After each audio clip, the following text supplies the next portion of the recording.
welcome to Storytime tonight, and we continue to celebrate Hispanic Heritage Month. So excited to read you stories that just resonate with people all over the world that are of Latin descent. So thanks for joining me here tonight. Tonight I get to read you Latinitas, celebrating 40 big dreamers that were all inspirational Latinas or Hispanic women.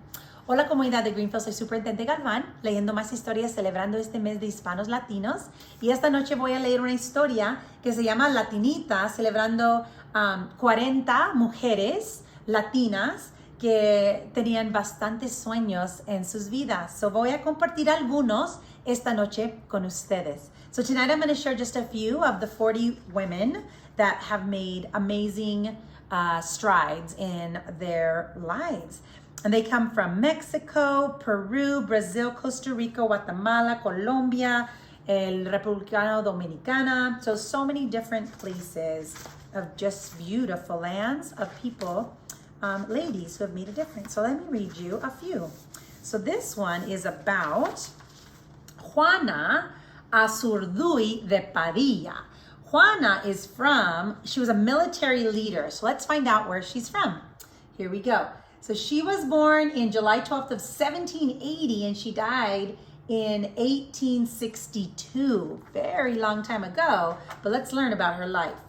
Juana was 7 when her mother died and she had to leave for school in the city to be with her papa in his hacienda. Under the hot sun of southern Bolivia, she worked on the field side by side with her and Aymara and Huasteca workers. She made friends with them and she learned to speak their languages. When her papa had time, he taught her to ride horses and to shoot a gun. He didn't think to teach her how to cook or to sew like most girls learned at that age. When Juana was a teenager, her papa died and she was sent off to a convent to become a nun. But that wasn't the life Juana wanted, and she escaped one night to head home. When she got back, everything had changed. All her friends from the fields were working at the Spanish silver mines. They told Juana horrible stories about how the Spanish would beat them and force them to work long hours. Juana saw and knew she had to do something to help them. Her child neighbor and friend had become a rebel in the Revolutionary Army of the North, and she decided to join too. The two of them married and went off to battle together to fight against the Spanish rulers. Because of her outspoken devotion to the cause, Juana quickly became the voice of the revolution. With her friends, Juana quickly became the voice. She recruited over 10,000 troops, and before long, she was the one leading them into battle. She was so good at strategizing with her troops. The loyal battalions won against the Spanish and with only a few guns, slingshots, and wooden spears. A famous general was so impressed that he gave her his very own sword to honor her. Juana led battles during the entire revolution, defeating Spanish armies time and time again. She was so committed to her troops that even when she had to give birth, she returned to the battlefield right after to lead them. All her tireless efforts paid off. Bolivia won the war for independence, and the day they did, she was honored with parades and tributes year after year on her birthday to celebrate her courageous fight for freedom. So that is Juana Azurduy, a military leader. And let's just talk about what Juana did. So Juana was fierce in her own right, and she broke the mold. She didn't stay in the home and to cook and clean. Her father taught her how to be a warrior and to hunt for food and to do things that normally girls didn't do. So we're really proud of Juana for her courageous efforts, because without her, her country would not have won that war. All right, let me read you another story. The next one, and these are not stories in the sense that they're make-believe, they are actually expository texts. They're real life biographies of women. So let's talk about Policarpa Salavarieta. She's a spy. Look at her there. Let's see what she did in her life. I'll read you one more, okay, for tonight. So let's see. Policarpa, that's her first name, was good at paying attention. After losing both of her parents, she stayed close by her godmother's side and did her best to watch carefully and learn everything she could to help out. One day, while learning to stitch, she overheard her brothers talking.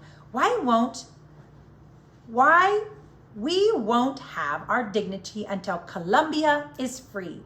We must rebel against Spain. Wow, this is another country that is rebelling against Spain. So many years ago in the 1800s, Spain tried to conquer the world, and they would send their armies to fight countries and try to take that land away from people. In fact, they tried to come here to America. They went to Mexico, many places. And so here Spain is again trying to take over. In this case, they're trying to take over Colombia. So previously they were taking over Bolivia, now Colombia. So let's see what happens. I want to be a rebel too, Policarpa announced, but it was in the early 1800s, and her brothers told her that only boys were allowed to fight in the army. One night while she was lying in her bed, she suddenly had an idea. If she could join the army, she could be a spy. Knocking on the doors where she knew the Spanish loyalists lived, Policarpa asked for work as a seamstress.